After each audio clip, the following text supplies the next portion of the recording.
Hi folks, welcome back to the Plain Fun RC channel. You can see here we're working on the DeHavilland DH88. Gonna wrap this up so we can move on to that pond racer and get that thing back together and in the air.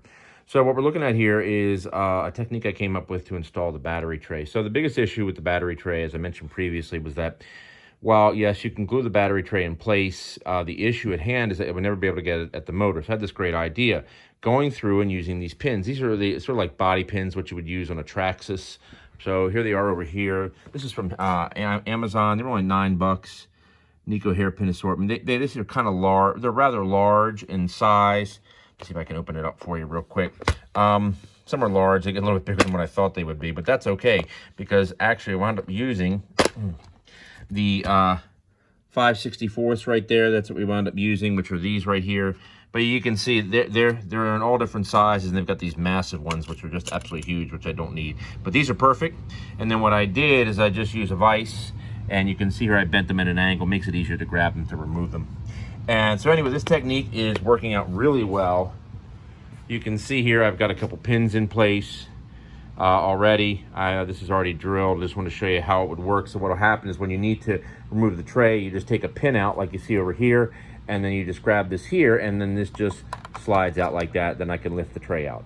But this will work perfect. It may not be very scale looking. Obviously we got these pins on the side, but you know, it's all right. I'm not overly concerned about scale looks on this plane. It's not the most scale looking plane, but it'll still look neat and it's functional.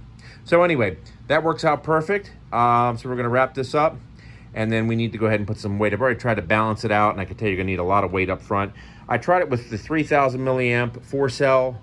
I'm gonna try it with a 4,000 milliamp 4-cell here, and of course over there as well. I'm hoping that'll give a little extra nose weight because there is a tray underneath this hatch that will hold the weight, and you can put a strap around the hatch. It has slots for a battery strap, just like you see here. So I'm hoping that'll work as well. But I'd like to try to keep the weight down as much as possible. So it's better to use some usable weight, which would be, in this case, would be the battery, rather than going ahead and sticking additional lead weight up in here in the nose. So, all right, folks, more to come. All right, folks, here we are continuing with our update on the DeHavilland Comet. You can see we have our battery support carbon fiber rods in place with the pins in place as well. And it works great, real simple. We've got it on both engines here. So it is done. So now we're gonna balance it out with the 4,000 milliamp 4 cells and see exactly how much nose weight we need to put up front. I'm thinking about getting a true turn spinner, 2 of them, to help out a little additional nose weight up front for the plane, because it does need quite a bit actually.